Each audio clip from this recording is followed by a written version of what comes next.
Magandang araw po sa inyong lahat mga kababayan at welcome back dito po sa ating munting channel Pinas News Review, kung saan re-reviewin po natin ang mga mahalagang balita dito sa Pilipinas. Mga simpleng komento sa mga issue dito sa Pinas. At eto nga mga kababayan, kapapasok lang. Grabe to, hugas kamay na. Umamin na si Abalos, nako. Tinoro PNP, Torre, Marbel, PBBM, booking na. So yan mga kababayan, ang ating aalamin at bibigyan ng komento mula po ito kay Banat News Updates. Nasa description po ang full video link ng video ito. Subscribe na po kayo. At kung bago ka pa lang at di pa po nakapag-subscribe sa ating munting channel, please don't forget to subscribe. At i-click na rin po ang bell notification para updated po kayo sa lahat ng ina-uploads nating reaction video. At ito nga mga kababayan, bago po natin muling pakinggan, panoorin at bigyan ng komento ang video ito. Ito, i-share ko lang po. Kasi si General Torre, mga kababayan, pinabulaanan yung paghuhukay or pagmimina. Yan, sa loob ng KOJC compound, mga kababayan. No? Pinabulaanan niya po, pinasisinungalingan niya po ito. Although may mga lumalabas na mga picture, no? Na talagang mayroon talagang naghuhuka mga karibin natin. Isa po yan sa ating bibigyan ng komento. At eto pa, si PBBM, nako. Kumakalat ngayon sa social media ang post na nasaan ang Pangulo. Hinahanap po ang Pangulo. Yan mga kababayan, bigyan rin po natin yan ng komento. No, at basahin natin yung komento rin ni Attorney Harry Roque about dyan. Nako. Yan mga kababayan, eto. Unahin na po natin itong si General Torre, mga karibin natin, no? Ito pa po ang sabi niya, pictures na pagdidig sa basement, Photoshop lang. Yan mga karibin natin. Ito po. About sa digging na yan, allegation letter ni Atty. Torion that improve that. Wala akong sinasabi muna dyan sa mga bagay na yan, sapagkat yan ay allegation nila. Let them prove it. Kaya yan ang gusto nila, DCA, let them prove it also. Pero may photos and videos. Ilabas nila yung nagbigay ng photo at pakita na rin yan. Alam niya, batas paano yan. Ilabas niya yung tao nagbigay at bigyan niya rin ng source statement. Kasi kaya kong gawin yan sa loob ng Photoshop. For clarification, So yan mga kababayan, sinabi niya pong kaya niyang gawin yan sa Photoshop. Alam niyo, may naaalala po ako dito sa sinasabi ngayon ni General Torre, no? Yung sinasabi ni President Bongbong Marcos Jr. na wala namang pumasok na pulis na may baril at hindi po tinirgas, di ba? Parang ito naaalala po natin muli, no? Yung katagang yon, sapagkat parang ganun rin ang lumalabas, no? Pinasisinungalingan nila, we're in. May mga lumalabas talagang mga video at photo, no? Na naghuhukay naman talaga sila. Nung pinuntahan pa ni Atty. Torion ay hindi pinapasok si Atty. Torion hinarang po ng kapulisan. Ngayon ang tanong, kung talagang walang naghuhukay dyan, kung wala kayong ginagawang anomalya dyan, bakit hindi nyo papasukin yung mismong may-ari, no? Ng lugar na yan, no? Di ba? Ay talagang halatang may kasunungalingan na naman po dito Meron na naman pong kasunungalingan. Yan mga kababayan. At ito na nga. Ito mula po ito kay Sir E.B. Hugalbot. Isang political commentator, mga kababayan. Anong nasaan ang Pangulo? The real question is this, no? Meron pa ba tayong Pangulo? Yan po, no, mga kababayan. Tapos si Attorney Harry Roque, merong pinost kanina. Nako.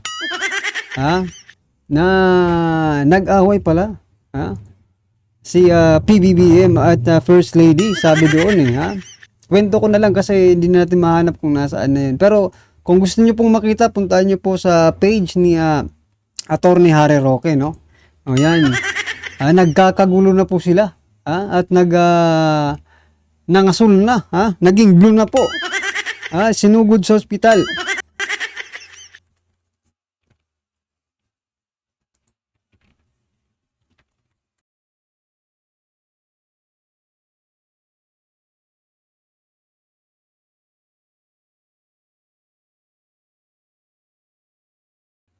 So yan mga kababayan, isinugod po sa ospital. Nako, nangasul na ang ating sinasabi nilang Pangulo.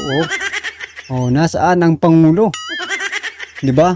Yung daming post ngayon sa mga DDS, sinasabi nga code blue. Nako, code blue. Na ano yun? Yun pala, una hindi ko maintindihan, pero ngayon, yun pala yung sinasabing code blue. Nangasul, mga kababayan. Ito ang tanong natin. Gaya nga po ni Sir E.B. Hugalbot, nagtatanong din po siya, no? Kung meron pa ba tayong Pangulo or nasaan ang Pangulo? Yan mga kababayan. Ang tanong ko naman po, no?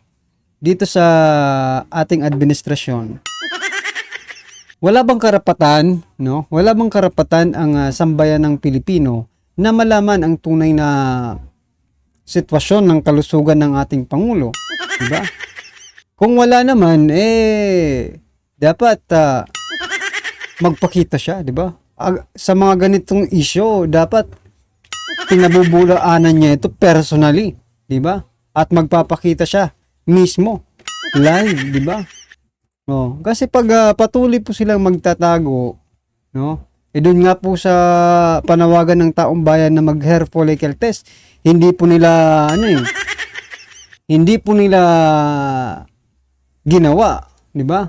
Tapos ngayon, ito na naman, may issue na naman ng code blue. Ayun, nangasul daw mga kababayan, kaya dinala. Ang tanong nga, ito, meron pa ba tayong Pangulo? Importante po yan mga kababayan, kasi kung wala na po, for example lang naman, di ba? For example, may nangyaring hindi maganda sa Pangulo, di mapalitan na agad. Ganun lang naman yun, di ba? Pero kung healthy naman, di much better. Pero dapat ipaalam po sa taong bayan kung anong kalagayan ng Pangulo, kasi hindi naman manghuhula ang taong bayan, no? Baka mamaya, iba na po yung nagpapatakbo sa bansa natin. Magkanda letse-letse na. Yung walang mandato sa ating bayan, wag naman sana, no? So ito mga kababayan, sama-sama, sabay-sabay po natin pakinggan, panoorin at bigyan ng komento ang video ito. Ito na po. Ito ang nakakagulat. Matapos ang isinagawang tila masalimuot na paglusob at pinasok ng Philippine National Police ang compound ng Kingdom of Jesus Christ para hanapin at halughugin ang nasabing 30 hectares property na pagmamayari ng Pastor Kibuloy, DILG Abalos, tila umamin sa media at nilaglag ang PNP at si General Torre. Gaano kaya ito katotoo mga kababayan? Ating alamin. Pero bago ang lahat mga ka-updates, kung bago ka pa lamang sa aking channel ay mag-subscribe ka na at huwag kalimutang i-click ang notification bell para mas updated ka sa lahat pa ng bagong videos na i-upload namin. At ito na nga mga ka-updates, matapos lumabas ang balitang may nasawi na raw umano sa loob ng compound ng Kingdom of Jesus Christ, ang naging statement ni Benhur Abalos ay tila inilaglag niya ang PNP at si General Torre. Tila hugas kamay at ipinagdiinan ni Benhur Abalos na walang kinalaman umano ang Malacanang sa mga nangyayaring. So yan mga kababayan, nagugas kami na nga itong si DILG Abalos. Ang tanong, bakit niya ginawa ito? Ito lang po ang masasabi ko mga kababayan. Kasi nga po, tatakbo po siyang senador, no? Hindi po pwedeng magkaroon ng sa kanya bahid ng something, di ba? Kailangan maging malinis po siya sa mukha ng taong bayan. Para at least may ma-convince po ang ating DILG secretary na bumoto sa kanya. Mahirap naman kung, di ba? Sa nangyayari ngayon sa KOJC. Kung masasangkot siya, sa palagay niyo po ba ganun katanga ang taong bayan para hindi kayo maisama sa galit nila dito sa nangyayari sa Kingdom of Jesus Christ, di ba? Sama na po kayo, kaya wag na po kayong maghugas kamay, wag niyo na pong i-deny, di ba? Na wala kayong kinalaman diyan. Alam naman po yung tinatawag na chain of command, di ba? Mula po dito sa PNP, DILG at saka presidente, alams na po yan, mga kababayan. pagkubkob sa Kingdom of Jesus Christ at lalong-lalo wala daw kinalaman at hindi para inutos ng Pangulong Marcos ang naganap na operasyon sa loob ng compound ng Kingdom of Jesus Christ ay tanging utos lamang mula sa PNP at hindi sa Malacanang o kay Pangulong Bongbong Marcos nagmula.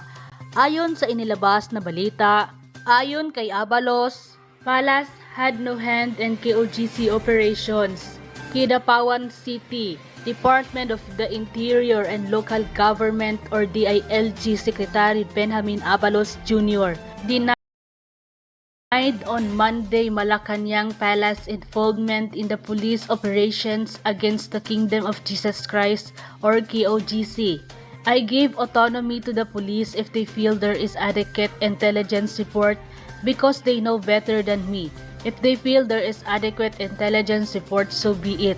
If they feel they need to serve it now or tomorrow, so be it.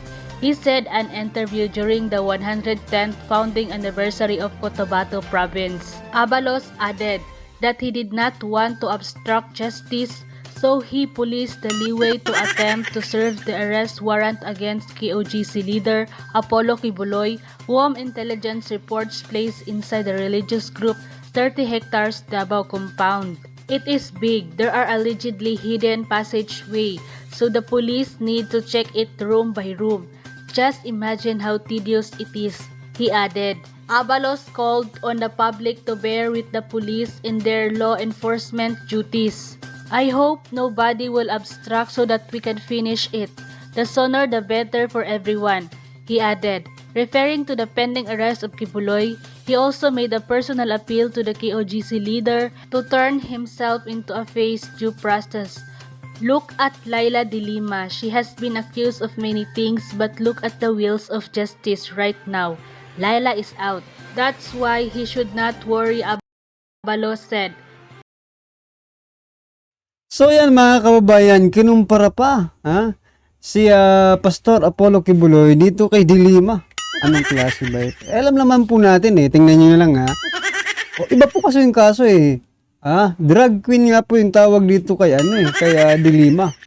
Pero unti-unti ngayon yung mga drug cases or nakulong dahil sa droga ay nakakalaya po.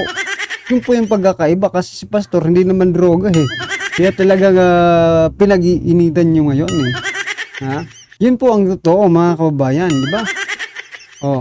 At saka nagkakabuhol-buhol na po yung kanila mga hindi na parang yung sa presidente iba po, di ba? Iba po yung kanyang statement, Abalos, iba Torre, Marbel, iba-iba po sila ng sinasabi. Kaya ano ba? May disinformation din ba sa loob ng kasi dapat iisa lang po yung nila yung sinasabi, di ba? Kasi gobyerno kayo Ang tanong natin, may disinformation ba sa loob ng administrasyong ito? Kaya yung sinasabi ng Pangulo doesn't connect or hindi po tumutugma, doesn't match sa reality na nangyayari. Like kay Torre, ganun din. May disinformation ba sa loob ng PNP? Kasi tingnan nyo, yung picture, palalim man ng palalim, pero sinasabi ni Torre, hindi yan, wala kaming ginagawang ganyan. Or isa lang, lahat po sila nagsisinungaling para pagtakpan po ang isang nilang goal, di ba? Para mapagtakpan po yung kanilang goal talaga, or mission, kung baga, di ba? Well, anyway mga kababayan, ano man po ang inyong reaksyon patungkol po sa video nito, i-comment lang po sa baba para at least alam po ng ating mga kababayan ng inyong pong reaksyon patungkol dito. Alright, maraming salamat po.